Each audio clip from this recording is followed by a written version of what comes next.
Hello everyone, welcome to Pioneer Study Hub. Pioneer Study Hub में आपका स्वागत है। मैं नीतीश कुमार। आज के इस नए वीडियो में हमने संविधान से संबंधित बातें करेंगे, जिसमें टॉपिक होगा अनुसूचियां।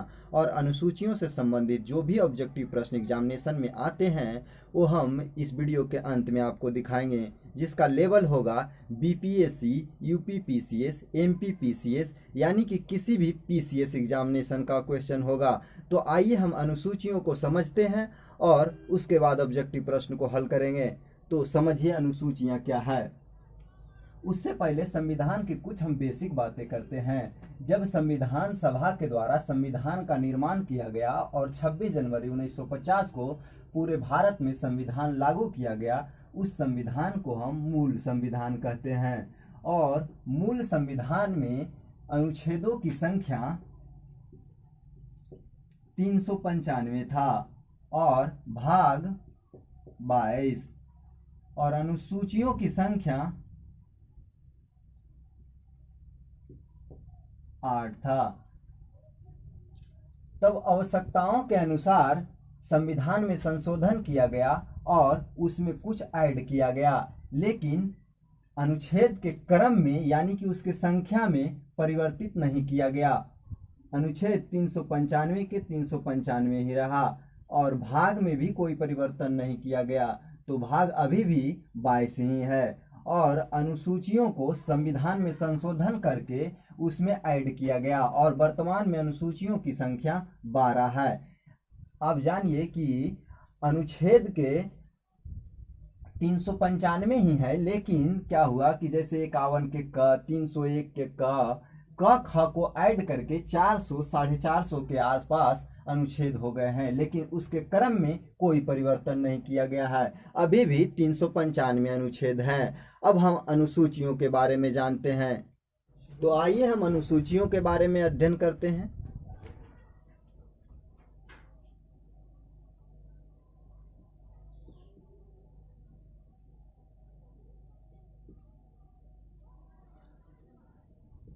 पहली अनुसूची,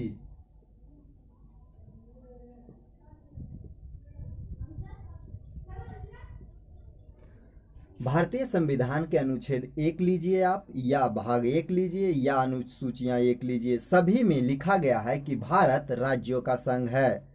तो आप पहला अनुच्छेद, पहली भाग, पहला अनुसूची सभी में लिखा है कि भारत राज्यों का संघ है, जिसमें राज्य की संख्या 28 और केंद्र शासित प्रदेश यानी कि यूनियन टेरिटरी की संख्या 9 है। तो पहली अनुसूची में लिखा है भारत राज्यों का संघ है, जिसमें 28 राज्य और 9 केंद्र शासित प्रदेश हैं। अनुसूची दूसरी यानी कि द्वितीय अनुसूची,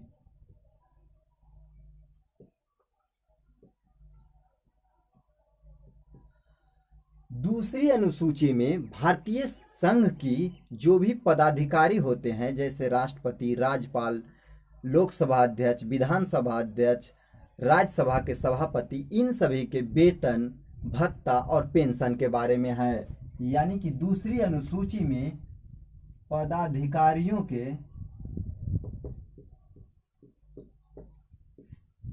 वेतन, भत्ता, पेंशन के बारे में दिया गया है। अब आइए हम तृतीय अनुसूचियों के बारे में जानते हैं।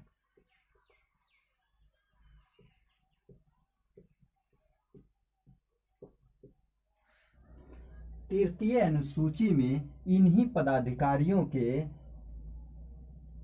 शपथ के बारे में वर्णन है।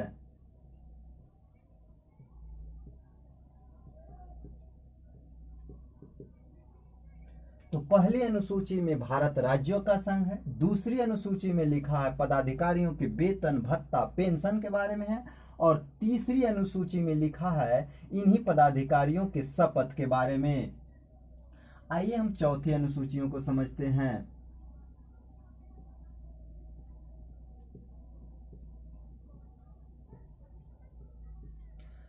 तो चौथी अनुसूची में लिखा है कि कौन से राज्य से या कौन से केंद्र शासित प्रदेश से कितने राज्यसभा सदस्यों का चयन किया जाएगा। तो चौथी अनुसूची में है राज्य सभा के सदस्यों का चयन के संबंध में। अब आते हैं हम पांचवी अनुसूची की ओर।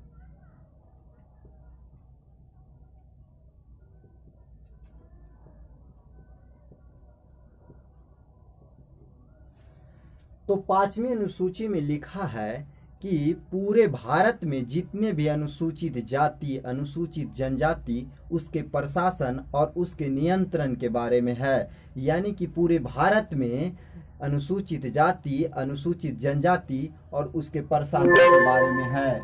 तो पांचवी अनुसूची में अनुसूचित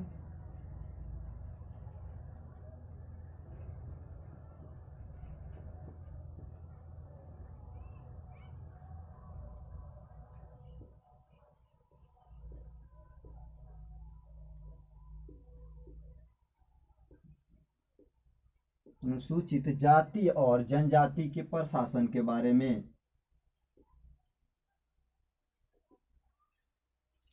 अब आइए हम समझते हैं छठी अनुसूची को।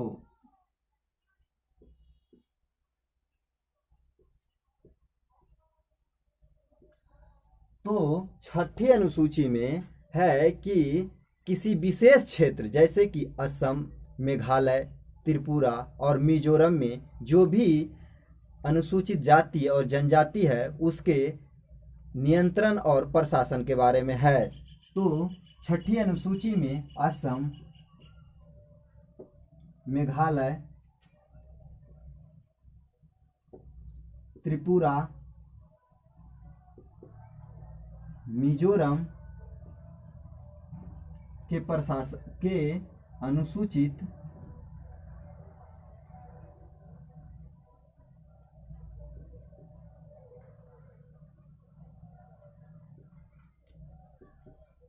जाति और जनजाति के प्रशासन के बारे में है।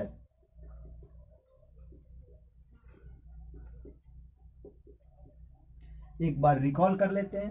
पहली अनुसूची में है भारत राज्यों का संघ है जिसमें 28 राज्य और 9 केंद्र शासित प्रदेश है। दूसरी अनुसूची में पदाधिकारियों के वेतन, भत्ता, पेंशन के बारे में है। तीसरी अनुसूची में शपथ के बारे में है इन्हीं पदाधिकारियों के। चौथी अनुसूची में राज्यसभा के सदस्यों के चयन के संबंध में है। पांचवी अनुसूची और छठी अनुसूची एक जैसा है।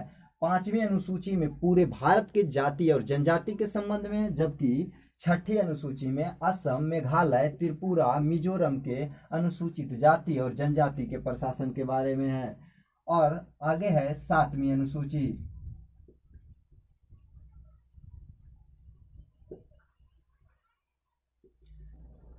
तो सातवीं अनुसूची में सूचियों का वर्णन है।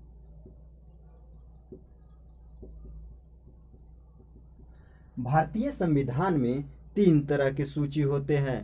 पहला संघ सूची, दूसरा राज्य सूची, तीसरा समवर्ती सूची। आप जानिए कि सूचियां क्या है। तो सूचियां विषय है, जैसे कि हम कह सकते हैं केंद्र स्तर पर रेल, डाक, बैंकिंग, ये सब जो है एक प्रकार का विषय है। इन विषयों को मिलाकर एक सूची तैयार किया गया है, लिस्ट तैयार किया गया है कि केंद्र सरकार कितने ऐसे विषय हैं जिस पे कानून बना सकती है। तो 3 तरह की सूचियां हैं। पहला संघ सूची, दूसरा है राज्य सूची और तीसरा है समवर्ती सूची।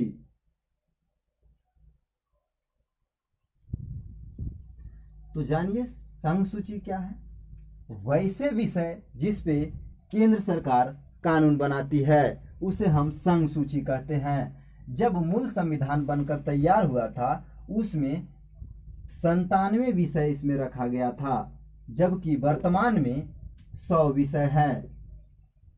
राज्य सूची में यानी इस सूची में राज्य सरकार कानून बनाएगा, तो पहले इसमें 66 विषय था, वर्तमान में 61 विषय है। समवर्ती सूची में पहले 47 विषय था, वर्तमान में 52 विषय है। तो आप 7 अनुसूचियों के बारे में जाने, और एक और जानिए जो मूल संविधान में 8 अनुसूचियां थी उसके बारे में पहले जान लीजिए। तो 8वीं अनुसूची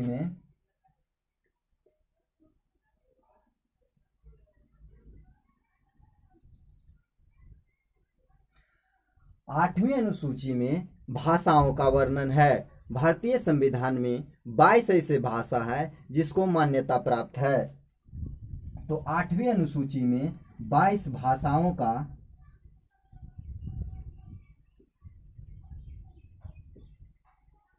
वर्णन है, जैसे कश्मीरी, सिंधी, पंजाबी, हिंदी, बंगाली, असामी, उड़िया, कन्नड़, तेलुगु, तमिल, मलयालम, बोडो, डोंगरी, मैथिली, संथाली, इस तरह के भाषाओं का वर्णन 8वीं अनुसूची में है।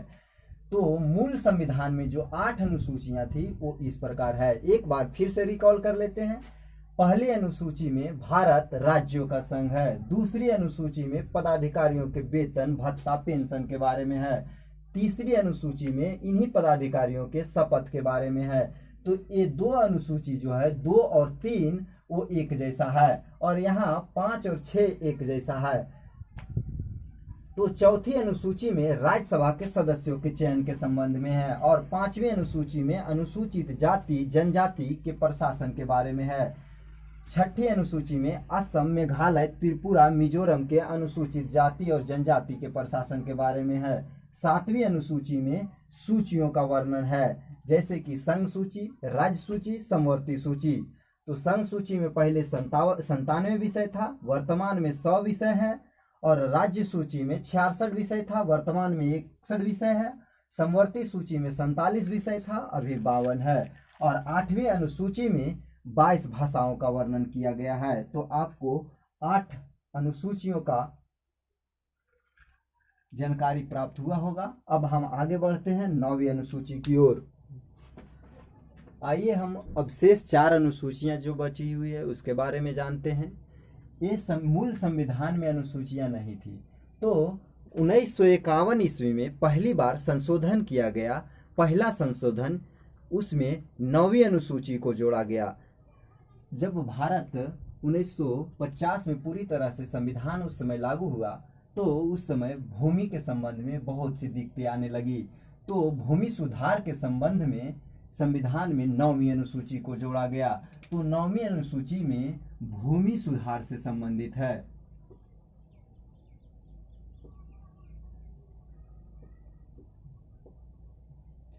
इसमें 284 अधिनियम है, यानी कि 284 ऐसे नियम कानून है जो भूमि सुधार से संबंधित है। आइए अब हम 10वीं अनुसूची को समझते हैं। तो 10वीं अनुसूची संविधान में 52वां संविधान संशोधन, 52वां संविधान संशोधन 1985 में किया गया, और 10वीं अनुसूची में दल बदल के संबंध में कानून को जोड़ा गया। तो 9वीं अनुसूची में भूमि सुधार के संबंध में 1951 ईस्वी में पहली संशोधन, 1951 ईस्वी में पहला संविधान संशोधन किया गया था। उस समय प्रधानमंत्री पंडित जवाहरलाल नेहरू थे। आइए हम 11वीं अनुसूची और 12वीं अनुसूची के बारे में जानते हैं। 11वीं और 12वीं एक जैसा है। 11वीं अनुसूची में पंचायत के बारे में है, और 12वीं अनुसूची में नगर पालिका के संबंध में है।